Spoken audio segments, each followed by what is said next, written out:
Hello, everyone, and welcome to the Rundown, where we talk about 2A news and conservative views. I will be your host today, Craig DeLuz, coming at you from the West Coast, the left coast, behind the Iron Curtain, otherwise known as the Sierras. But as we all know, I do not do this program by myself. That's right. My name is Mike Piwowarski, coming to you live from the East Coast, the coast with the most from the co-host with the most here on the Rundown. 2A views, conservative news, and Craig, guess what day it is? Mike. What day is it, Mike? It's hump day. Hump day! It's hump day. Hump day! That's right, folks. It is Hump Day. This is the day in which we attempt to begin the weekend, sometimes with success, sometimes not. But you know what? The fun is all in the trying.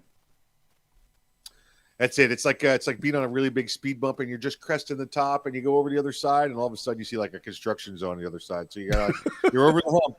But how difficult is the last couple of days going to be? So we'll see how it goes. That's right. It is day 3 of the hostage situation, with freedom coming here in a couple of days. Sometimes we're trying to break out a little free, maybe get a little early parole, something like that there, But like I said, sometimes we are successful and sometimes not. Very true. We'll see. I guess this is actually a long weekend. I was told it's supposed to be a longer weekend. I guess another made-up holiday coming up. Well, there's actually in many cases, yes, there's President's Day, which you remember we used to celebrate several of the president's birthdays separately. Now we actually celebrate them all kind of together. I don't get it, but okay, that's what we do. So we celebrate president's birthdays. And I believe there's one other holiday, but anyway, so some places are getting like Friday and Monday off. So it's actually a 4-day weekend for them. I think that it should be, if we want to have President's Day, and I had this objection a couple of years ago when they did this, President's Day, that we take the average date of all presidents' birthdays and make that President's Day. So every time a new president gets elected, it might move a day or two in a different direction. You got to work the numbers. You got to work the average. You got to see what it is, and then that's what you get. Mm-hmm. So now you might be like, listen, I really don't want to elect Hillary, but if I elect her over Trump, that gets me a 4-day weekend. So I'm going to do it. You know what? The sad part is, I'll bet you there are people out there for whom that would be a consideration. All right, sir. Well, hey, before we get into it, man, let's go ahead and give a shout out to our sponsors. Yes, let's say hi to our good friends at Hitman Industries. That's hitmanindustries.net. If you got yourself an AR past couple of years, you probably got one of their barrels, don't even know about it. Well, now you can go buy one direct from them, the manufacturer, and get yourself a new barrel for your new build or rebarrel your current rifle. That's hitmanindustries.net. California Republican Assembly, fighting the good fight behind enemy lines. Now you could be part of California's future today. Make sure you check out California Republican Assembly. Republican Assembly. The Republic, all of a sudden, you're part of Star Wars. Sorry about that, California. Let's see. Hog Holsters, HAWGholsters.com, HAWGholsters.com. Go there and get yourself the best tactical concealed holster possible. You can get one for your loved one for St. Patrick's Day coming up. Next holiday we got, right? You can do that at HAWGholsters.com. And, of course, we want some awesome field gear, tactical gear, web gear. Get your butts over to uscombatgear.com. And by the way, just so you folks know, yeah, we are part of the resistance, the Rebel Alliance here in the state of California, with Darth Vader being Gavin Mussolini. There you go. I like it, though. You could be the California Republic Assembly. California Republic Assembly. We don't want to be the Republic. We don't want to be a Republic. Dun, dun, dun, dun, dun, dun, dun. Yeah, there we go. All right. Anyway, folks, look, these are our sponsors. They bring us to you so that we can bring you to them. So do us a favor, visit them by following the links in the description to this program. It's real simple. We made it real simple for you. All you got to do is go there and, if you like what you see, spend some money with them, leave some money there, do us that favor. And then make sure you tell them it was the guys over at the Rundown that sent you. Also, if you have not done so, like, share, subscribe. Folks, you can watch us, listen to us in a ton of different places.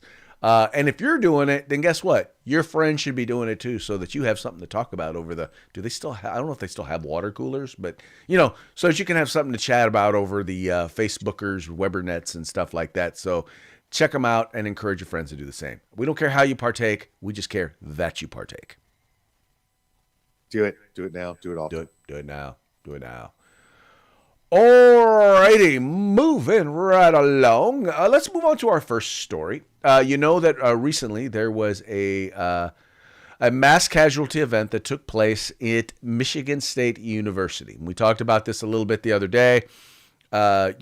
Individual, they finally identified who this individual was, but he decided to go on campus, wound up shooting 5 people, or 3 people, let me clarify, killing 3 people, and I believe wounding 5 others, and eventually would be confronted by law enforcement and would take his own life. Well, now more is known about this particular individual, and while I will have to admit that this is a somewhat misleading, intentionally misleading, by the way, headline, I wanted to make sure to note this. So this one points out the Michigan State University killer, but I'm glad they did not call him a gunman or anything like that, but they call him a killer because he was in fact a killer, was previously charged with a felony, and that felony was illegal possession of a concealed carry firearm, so concealing a firearm, but was able to buy guns. Now, Mike, the real point behind this is, and the interesting thing behind this is, basically what happened was he pled it down, right? So he pled it down to a misdemeanor possession of a loaded gun, and as such, it was a misdemeanor. So once he was off probation, he was able to possess firearms again. That happened in 2019. He was off parole in 2021. But I think once again, here's an instance where, we had law enforcement knew something. And my question is, how much did they look into? How much did they look into him after that? I'm guessing probably, especially since they decided to plead this down, they decided not so much. Yeah, Craig. And listen, I'm not so concerned about the charge of carrying the concealed firearm as I am about people knowing, who this guy is and what his situation might be. Listen, the crime of if the only crime this guy's ever been charged with was the felony of carrying a concealed firearm without a license. Well, first off, that's not a crime in half the states in the country right now, and we're all fighting to make sure that's not a crime at all. So I'm not going to fault him for that. Now, obviously, he broke the law there, and there should have been more restrictions. But again, I'm not gonna bang on Michigan for failing to do what they should have done when they shouldn't have done it in the first place. I think the bigger issue with this guy is trying to figure out what his motivation was. What did he do? What was he? Did people know? Are we going to see the interviews? Because we normally would see them by now. Where are the interviews of the neighbors? And don't tell me nobody's gone and talked to his neighbors. I think they went and talked to his neighbors, and nobody likes the answers because they're probably going to interview the neighbors, and they're like, "Oh yeah, we knew this guy was going to shoot someone sooner or later," and they don't want to put that on the air because that's not their agenda. We would have seen all of those by now. Craig, he went there and he shot indiscriminately. Look what you had a white guy, a white girl, and a black man killed. I think that's what it was. But it was three completely different, racial and gender makeups of people that were killed there at the university. And let's get to the big part of the story, Craig. The big part of the story is if the school had decided to protect these students and gotten rid of those stupid gun-free zone signs, we wouldn't be talking about this at all. He wouldn't have chosen a soft target. He would have been met by force, and he'd have been a guy that had been down before the first shot had been taken.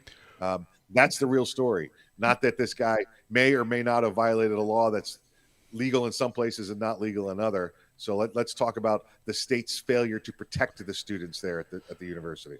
Right. So one of the things they don't do is they don't really get into a lot more of his background in that particular article. And there are other ones where he did have some other issues relating to that. But here was the real thing. The real thing was there is a piece that's over at the Washington Free Beacon where they talk about, where they interview his sister, they interview his dad, and he was clearly an individual that was in distress. He was. And sadly, and once again, and I don't put this on law enforcement because at that point, it's up to those who are close to him, who know that he is in distress and know that he owns and possesses firearms, to try and encourage him to get help or to work to get some help for him. if that makes sense. Yeah, again, the problem being, listen, you don't just, you know how we feel about red flag laws. You don't Right. just call somebody for red flag laws. The idea is not to take the guns away from the mentally disturbed individual. Right. The goal is to take the mentally disturbed individual away from the guns. Okay. Right. You take them for treatment. You take them for counseling. That's how you go about this. You don't just show up ex parte and demand this guy Right. lose his firearms because of something somebody else heard. Get him to the help. You don't take the guns to get professional counseling. Take the individual to get the help. Let them evaluate whether or not he should be in society or not. Well, and you know what, and I'm glad, Mike, you make that point, because that is so vitally true. You know, it's not about the idea of, once again, like you said, taking the guns, but it's, you know, we either see something, say something. Well, sometimes saying something is, you need to say something to the person, right? You need to talk with them and encourage them and help them to seek the help that they need. And we need to have that kind of courage to have those conversations with one another. Yeah, and put some laws out there that will back you up there, rather than, again, you know, putting the strength on taking the firearms away. How about if we have a law in place where two competent people say, I believe there's a mental illness problem, that somebody has to contact him. A social worker has to contact that individual. Why can't we do it in that direction rather than take the guns away? Because you know why? That's cheaper and easier. Well, exactly. Because, well, the other thing is, Mike, we know what the goal is. The goal is to take everyone's guns away. So let's start with their guns. Exactly right. Right. Yep. Anyway, moving right along. Here's one that I know that Mikey will love to talk about, and this is Florida once again beating California. And I just have to admit it because it's just true. Now there's more information, more data out about the effectiveness of of responses to COVID-19. And sure enough, and this is in an article that is actually put out by the California Globe, which is a California-based newspaper. It says Florida bests California again, this time in COVID outcomes. It says California and other states that imposed severe regimes didn't gain anything. And I think this is vitally important to understand. Once again, as we are now looking back at how we responded to COVID-19, it is becoming very clear and very obvious that when we requested for data and information, what are you using to make these decisions? The state of California's leaders gave us nothing, gave us absolutely nothing. And yet we were supposed to just fall in place and comply. In the state of Florida, they followed the science. They went out of their way to make it so that their most vulnerable were protected, while at the same time allowing everyone else to live their lives. And lo and behold, not only were the outcomes overall the same in terms of COVID, but economically, socioeconomically, educationally, in just about every area, Florida came out better than California. Big surprise.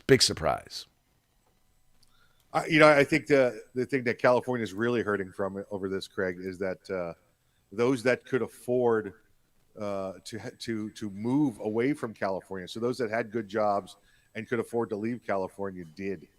They're gone.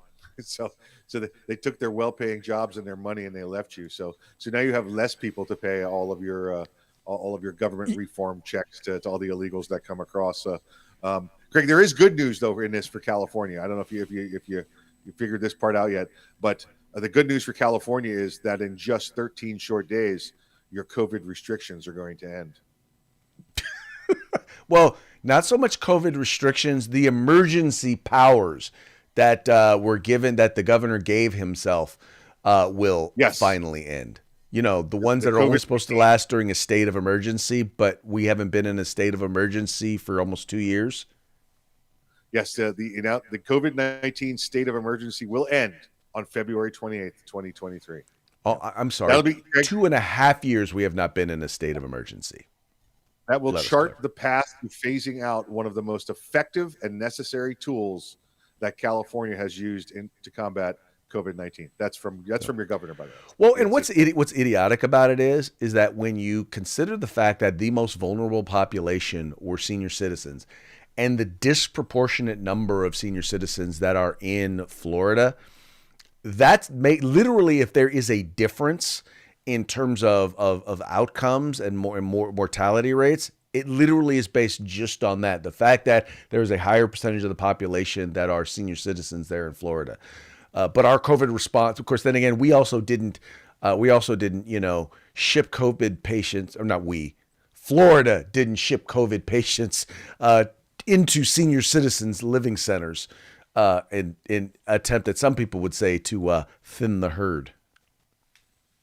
Well, and that's never been brought up before or since then either, Craig. Remember, that was learned about, and somebody lost their some low-level staffer lost their job over it, but they're never going to go after the governor there over that former governor. I guess. What was funny was they did the same thing in New York, and it was so obtuse that that didn't cause the governor there to lose his job. It was making sexual advances at staff members that caused him to lose his job. Exactly right. Yep. Florida has a over 50 community called the Villages. They have over in the limits proper, it's 100,000. In the outskirts of it, with everything included, is over 250,000. And that's 50 and over community. It's a great community. In fact, every Republican that's running for office stops by there multiple times to garner votes. Yet they had the average COVID rate. They didn't have any explosion of old people dying or anything like that. Funny how that works. Yep. Because you know what it is? It's a retirement community. They're outdoors on their golf carts, playing golf. They're at the pool, living their lives outdoors. In the meantime, we are shutting down parks and telling people, no, you cannot go. Kids, children, you cannot play. You cannot run outside. And if you go to the beach, if you dare go, we literally sent 5 deputy sheriffs in Los Angeles County out to arrest a guy who was in the water on a paddleboard all by himself. I recall. Idiotic. But welcome to California. Speaking of California, do you know that California is going to be overturning or attempt to overturn the ban on same-sex marriage here in the state of California? Now, I know what you're thinking. Wait a minute. I thought same-sex marriage was legal. Well, it is legal, but keep in mind that the state of California, through Proposition 22 and then later Proposition 8, which was a constitutional amendment, actually defined same-sex marriage. Now, they once again, they want to call it a ban on same-sex marriage, but we defined marriage, and we defined marriage as being between a man and a woman. Well, now California legislators, for fear of, and once again, while no one except for maybe Justice Thomas has mentioned as the idea of overturning overturning the issue, the decision on same-sex marriage, they're worried about the fact that this may be something that the Supreme Court will take up. So California legislators have introduced legislation that will enshrine same-sex marriage as a right in the state of California. Now, so this is something now because it's a constitutional amendment.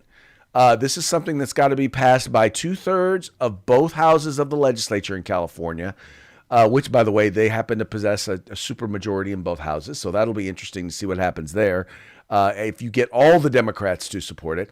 But then it goes before the voters of the state of California, and then California voters are going to have to vote once again to allow same-sex or to redefine marriage. Now, Mike, the interesting part about this is what happens if the voters of California decide, no, we want marriage to be between one man and one woman? What happens? Well, then California will find another way to defy what its people want and do what it wants in the first place. So we know that, Craig. We know that the laws don't make a difference in California if it's not what the politicians want. They're going to do what they want anyway there. That's clear. And Mussolini will just come out and executive order it if he wants to. That's what will happen there. Craig, I'm curious about your method of government there. If you have a a referendum vote, whatever it is, like this constitutional amendment vote that comes up before the people, what's the threshold for it being passed by the people? 50% plus one. 50%. Okay. I know most states now, including Florida, have gone to 60% because a 50% is just a coin toss for people that are. If you're going to amend the Constitution, I agree with you. It should be, of course, keep in mind, while the federal Constitution is like, a little booklet like that, the California Constitution is packed, and it's packed full of a bunch of stuff that in many cases already is no longer, has it been ruled unconstitutional. I'll give you an example. In the state of California, English is the official language of the state of California. The state is supposed to be barred from producing documents in any language other than California. Well, guess how much that's followed? You need an attorney just to go after those kind of things, just all day long. Well, because the problem is the courts have ruled it unconstitutional. So because they're basically saying it's racist. But once again, so because it's been ruled by the courts, but it is still a part of California law. And so the same thing here with the definition of marriage. According to the state of California, the voters and the people of California, marriage is defined as a relationship, as an institution between one man and one woman. We just choose to ignore it. Now, the federal courts have basically said, yeah, no, marriage is between two adults. So they've overturned the state definition of marriage. So even if this thing passes, even if it fails, same-sex marriage is still legal in California. But here's the interesting part. I think then you will start to see a cultural shift, because I think that if a state like California says that, look, we want to define marriage as between a man and a woman, then you're going to start to see a lot of, because now it's society is deciding this is how we want to define this institution. And in this case, a very liberal state has decided that they want to define it as between one man and one woman. And I think if that issue were to then move forward to the Supreme Court, I think you would definitely see, they would definitely have grounds to overturn the decision on same-sex marriage. I think for them, this is a bad idea, because once again, if it don't pass in California, you can almost certainly see a case when it gets to the Supreme Court. You can almost see them shooting down same-sex marriage. That's how you do it. There you go. Just like that. And by the way, that's not even speaking to the merits of same-sex marriage. My primary issue with that whole decision is that the people, society, should be deciding what institutions we are going to honor, that we are going to lift up, and that we are going to promote. It should not be the courts. And in this particular case, you had the courts decide that something was a right that is not really a right, or should not be a right. Or anyway, I don't see as a right, but evidently the Supreme Court does, or did, put that way. Well, and that here we go, right? I am all for the way it's supposed to happen, is that the legislators make the law, and then the judges get to decide whether it's constitutional or not. Right. That's what you have in Florida. Now, in California, obviously in California, you've got some backwards judges and some backwards legislators. So I don't understand why it has not been petitioned beyond that to go to a court with a Clarence Thomas sitting on. Well, the Supreme Court are the ones who decided it, but here was the problem. They upheld the ruling of the Ninth Circuit because our then governor, Arnold Schwarzenegger, and before him, Jerry Brown, and then our Attorney General, who was Kamala Harris, and then before her, Jerry Brown, decided that they refused to defend Proposition 8 in court. And the organization that was the proponents of the initiative attempted to have standing, and the Supreme Court noted that they did not have standing, and that is how it became the law of the land. That's it. Well, you know what? You got another shot at it now. So let's see if you get it right this time. There you go. All right, moving right along. All right, this one to me was the most entertaining because, we all know that the left is going to lie on Republicans. We just know this. We know that it's just, in particular, the left in the mainstream media. But this one was beyond outrageous. And it was so outrageous that even Donald Trump had to respond to it.